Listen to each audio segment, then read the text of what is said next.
Dra, Ya. coba tebak. Salah satu kebiasaan yang cukup sering dilakukan oleh beberapa orang di saat tidur. Ngigo. Ngigau. Terus? Ya kan? Ngorok. Sleepwalking. Sleepwalking.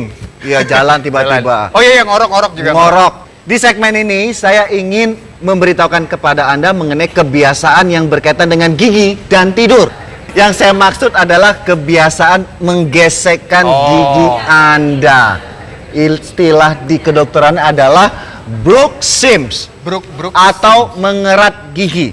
Contohnya, ya ini ada maket tengkorak kita. Oke. Nah, di sini bahwa kita itu saat membuka mulut, lalu menutup mulut, ini yang mengatur pertama adalah sendinya, Ndra. Yang mana? Ya, ini sendi yang di sini. Jadi saat sendi ini unik sekali, di saat kita membuka mulut dia berpindah ke depan. Saat kita tutup mulut dia pindah ke belakang. Oke. Ya, seperti ini juga ada diatur oleh yang namanya otot di rahang. Dan otot yang ada di rahang ini juga memiliki kekuatan untuk mengangkat beban yang sangat berat sekali. Oh ya. Jadi bayangkan bahwa kita membuka mulut, lalu menutup mulut, lalu mengerat gigi kayak bruxisms tadi, itu selain dipengaruhi oleh sendi, juga dipengaruhi oleh otot rahang. Otot rahang yang kuat tadi bisa mengangkat beban sampai 70 kilo. Tapi gini, sebentar, saya penasarannya gini dok. Ini kan bruxism ini tadi dibilang karena salah satunya ya fisiologis kita gitu ya, karena otot rahang dan sebagainya gitu. Tapi kakak saya tuh punya kebiasaan kayak gini, dan kalau lagi tidur itu kedengeran banget gitu, sampai mungkin ada ya teman-teman yang denger kerak gitu. Itu adalah kebiasaan buruk, maksudnya dari kebiasaan atau Nah, memang ya penyebabnya sampai saat ini terkadang yang melakukan juga tidak mengetahui kenapa dia sampai melakukan seperti itu. Ini berkaitan dengan masalah rileks atau tidaknya si otot rahang. Tapi sebelum kita bicara masalah solusi, saya ingin menunjukkan kepada Anda resiko dari perilaku atau kebiasaan. Dari yang namanya bruxisms, menggerak, istilahnya menekan gigi, lalu menggesekkan gigi ke kanan dan ke kiri, ya.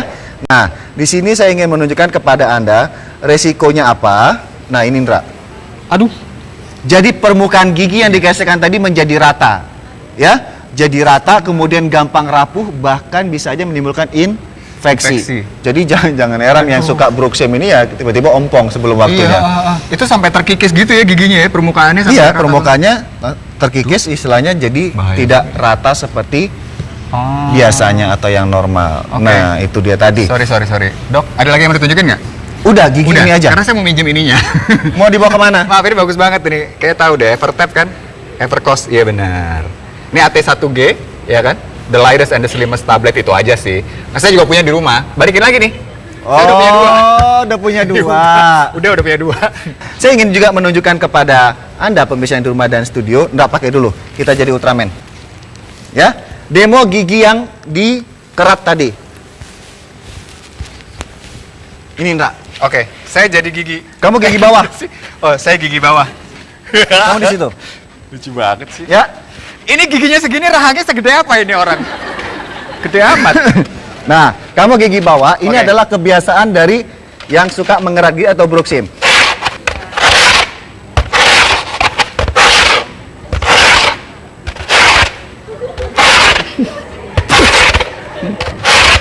Nah, maaf.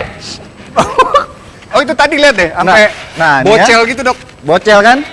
Bocel, istilahnya kurang internasional. Maaf.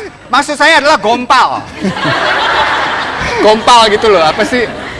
Permukaan tidak rata. Itu maksudnya dok. Itu maksud saya. Jadi permukaannya ini sampai terkikis tuh, lihat tuh, serem habis. Ini adalah salah satu resiko dari kebiasaan bruxisms atau mengerat gigi, ya. Gigi Anda menjadi tidak rata. Selain tidak rata juga mengakibatkan gigi itu mudah rapuh, akhirnya copot. Saya yakin Anda yang istilahnya sering mengalami yang namanya kasus bruxisms ini atau Anda ingin mencegahnya. Tadi saya bilang bahwa kasus ini kebanyakan karena otot rahang yang kurang rileks. Jadi bagaimana caranya kita merilekskan otot rahang? Gimana caranya? Senam muka itu bisa. Beneran? Satu. Kemudian pijat rahang di sini. Ayo ikut. Nah, sambil senyum juga nggak apa-apa. Nah, ini ditekan pelan-pelan. nyaman, ya ini untuk merilekskan otot rahang Anda. Sorry, Udah? Dok. Ini kan yang biasa dok. Kalau sekarang tuh ada yang cara lebih mutakhir. Begini dok. Keep smile gitu kan. Acara lain nggak boleh di sini. Sorry itu acara lain, tapi satu station jadi nggak apa-apa disebutin. Ya.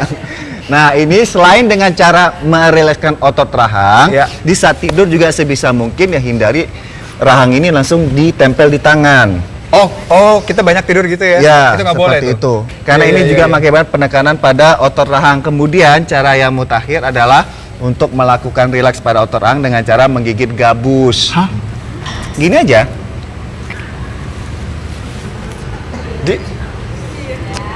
Beneran? Gabus atau sarung tangan.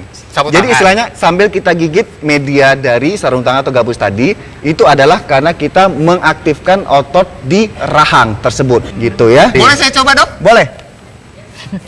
Rasa, Ini rasa apa ini? rasa strawberry. Oh. Nah, itu tadi Indra mengenai bagaimana cara untuk mengurangi resiko atau Anda yang menderita bruxism mencegah supaya kejadian ini tidak berulang di setiap waktu tidur. Ya. Karena efeknya tadi terhadap gigi, ya, dan juga tentunya mengganggu orang sebelah yang tidur ya. Krak krok ya. Tepuk tangan buat Anda semua di sini. Tetap saksikan Dr. Rose Indonesia Sabtu dan Minggu pukul 15.30 waktu Indonesia Barat. Jaga kesehatan, temukan sehat sesungguhnya di mana lagi kalau bukan di Dr. Rose Indonesia.